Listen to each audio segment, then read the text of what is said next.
В Рузаевке прошла персональная выставка заслуженного художника России Игоря Сидельникова. Экспозиция приурочена к 80-летию мастера живописных произведений. Посетители смогли увидеть полотна, которые художник создавал последние полвека. Выставка «Город зажигает огни» была организована в железнодорожной столице Мордовии. Игорь Сидельников – почетный гражданин Рузаевки, и здесь он творил, активно участвовал в общественной жизни, да и яркие детские впечатления также связаны с этим городом. Каждый художник своим творчеством, я считаю, что должен радовать зрителя, чтобы оптимистическое настроение, веселое настроение было.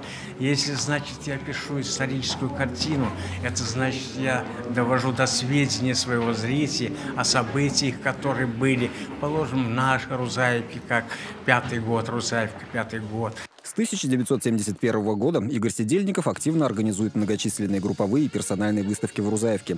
По его инициативе в городе железнодорожников появился выставочный зал. В 1985-м Игорю Сидельникову присвоено звание заслуженного художника МАССР, а в 1997-м он стал народным художником Мордовии. Игорь Иванович все-таки, в моем понимании, его можно приравнять к тем мэтрам мордовского искусства, народного искусства. Это прежде всего Нефедов, Эрзян, Сычков, если вспомнить его.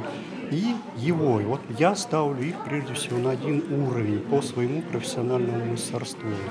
И та выставка – это, скорее всего, маленькая частица того, что Игорь Иванович сделал за свою прекрасную жизнь. В экспозицию «Город зажигает огни» вошли более 25 живописных произведений мастера. По этим полотнам можно отчетливо представить весь жизненный путь художника. Во всех работах, как отмечают специалисты, неизменными остаются законченность, добротность рисунка, живописи и композиции. Евгений Волков, Татьяна Терентьева, Владимир Ильин. Наши новости. Рузаевка.